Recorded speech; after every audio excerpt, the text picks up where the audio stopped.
Chase Leak with the Blue Futon. We have a movie called 2000 Mules. Were you a mule during the 2020 elections? Let's find out. So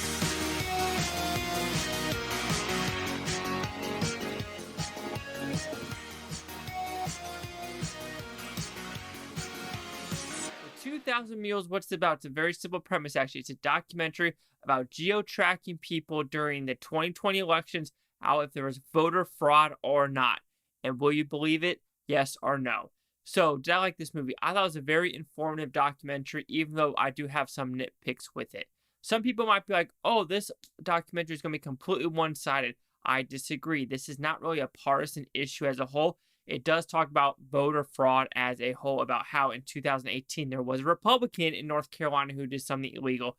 And there are some other scenarios they do bring up about how Democrats have done it and how Republicans have done it, as well as different tactics that was taken during the 2020 election with gloves and doing everything like that.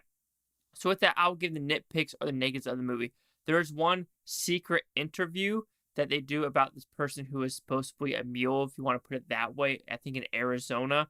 The interview did feel a little bit fake, or just didn't feel right as a whole. I know they're trying to do anonymous stuff, but just how it was filmed and everything, there wasn't enough information about the person they're interviewing. They did say it was a whistleblower, but I don't know who the person was interviewing the interviewee. So I didn't know what that exchange was. And of course, there's going to be a lot of B-roll stuff in this movie, as well as kind of like force-fed questions of like, well, this means this, right? And this means this, right? But a lot of documentaries do that. Michael Moore does that. Al Gore did it with Inconvenient Truth. So if you fault this, you got to at least fault other documentaries for having at least an agenda. Because if you say Michael Moore doesn't have one side, that's false. He literally looks at one side and he refuses to look at the other side of the argument. Some movies he might do it, but as a whole, he has a straight up agenda that you know what he is going for. Other than the kind of nitpicky stuff there, that one interview where it was like a whistleblower and some of the questions, and you know, they have to do it that way though, if like they're sitting at a round table and they kind of know what questions are going to be answered, they kind of get what they're expecting. But like I said, if you're expecting this one to be like Democrats bad, Democrats bad, Democrats bad, no, they do talk about how the right voter fraud is a widespread spectrum and it does affect both political parties. But with the data they gave us, as well as the video footage, is very daunting that you're like, you look at this footage and you go, something is fucked up. Something happened in Georgia, something happened in Pennsylvania, something happened in Arizona. There is no doubt about it. When you are putting in 20-ish ballots and it's on camera and you're doing it in front of people, you're wearing surgical gloves when you do it, but right when you do it, you take the gloves off. If you're giving ballots in the ballot box at 3:57 in the morning, 1:30 something in the morning, there's red flags. And also there's red flags when you're trying to stuff a bunch of them in the box and they come out. And this geo-tracking is very interesting. I know I was reading something about the Denver Post, so if this video gets a lot of likes or comments below, I will go through the Denver Post. You know, they're trying to fact check it, but I checked some of their things and it's like, you have no idea what you're talking about. For example, one of them on the Denver Post is like, well, Philadelphia didn't have any camera footage, but they had camera footage in Arizona, they had camera footage in Michigan, they had camera footage in Georgia, I believe, and other states were basically saying like, oh, we don't have video camera or we don't have any footage. So Denver Post, they're very left-wing, like very liberal, so they're going to have their agenda as a whole. I'm pretty sure they're like completely like look at Colorado as a state. When looking at the geo-tracking, it is actually very accurate. As someone with a degree in geospatial science, I used to look at satellite imagery, and it is very interesting and very strategically real of how just these dots and where people are very accurate. There are missiles out there that can literally turn on a dime when they get in the building. So if you don't think these little dots on these cell phones are pretty accurate, you're misleading. As well as they bring up the Wendy's shooting that happened in Atlanta and how they were able to catch the bad guys with this geo-tracking. As well as they do talk about January 6th of how they had to have known some of the people going there, because there's no way they could have caught someone the next day in 72 hours, put them in jail and have them. So geo-tracking is real and it's very scary of what these people can do. And when you are geo-tracking these people and they go to like 20 locations with like 10 ballot boxes each or 10 ballots as a whole, it is a big issue. As well as a big issue, guys, where people are like, oh, mail-in voting is very secure, blah, blah, blah. I don't really agree with that, because why do 26 European countries not allow mail-in voting. In Afghanistan, a third world country, once you vote, you put your finger in ink to prove I voted once, I cannot vote again. And like France, they just had an election. You know what?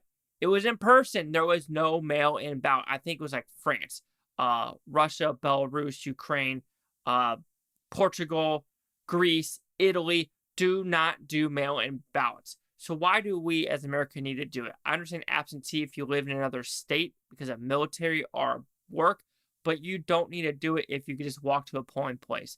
And people have to keep saying it's racist, it's racist, it's racist. It is not racist at all. It is, I'm sorry, there are plenty of places to go. People get IDs. It's not racist. You have to get an ID to drive a car. You have to get an ID to go to work. Get a passport. It is not racist to require an ID to vote. It is not, period. And people that are saying, oh, it's inconvenient for people like Latinos and blacks, I think people that are saying that are white, are kind of racist. They're racist on the inside, thinking blacks don't have the capability to drive and get an ID, or Latinos don't have the capability of driving an ID. Why are you degrading these people? It doesn't make sense. It's gross. They know what they're doing. They live their lives every day too. They know how to go from point A to point B. So telling them they don't know how to get to point A to point B, or they don't have the way of doing it, it's pretty fucking racist if you really think that, if you put it that way. So about 2,000 Mules is very interesting, yes. There are some things where I was like, okay, some of that questions are a little awkward, or that one interview, like I said. But when you have the evidence of people in daylight putting 20 ballots in at a time, when you have people wearing gloves and taking pictures of the ballot box when they do it, there is no reason for you to take a picture of putting multiple ballots in a box and then taking a picture. There is no reason for you to be doing that. There are a bunch of red flags with these videotapes. And there is a round table with like Charles Kirk, Prager, Larry Elder, and everything like that. And they do have arguments about what they think voter fraud is. And some people refuse to answer because they think, no, this is nothing good. We are good to go. But do I think mail-in ballots should be used? No, on any level.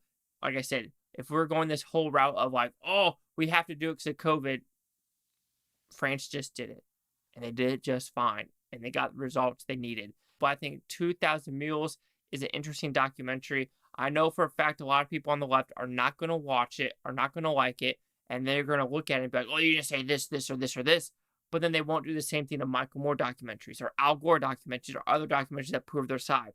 Yes, this, at least there are some Republicans in here that, A, they say got caught for doing bad shit, and B, willing to go against it, saying, I don't know, I need a little bit more data to actually look at that.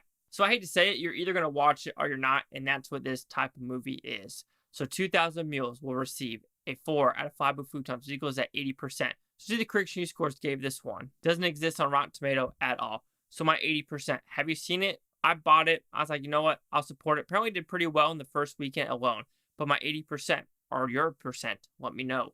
Chase back with the Blue Futon. Like, comment, subscribe. Let me know what you think of the Futopia. You Blue Futonians. Thanks for watching. Have a great day. And overall, it's an hour and a half. It's very informative. I do like how they actually had real footage. And without the real footage, it wouldn't be as good. Let's be honest.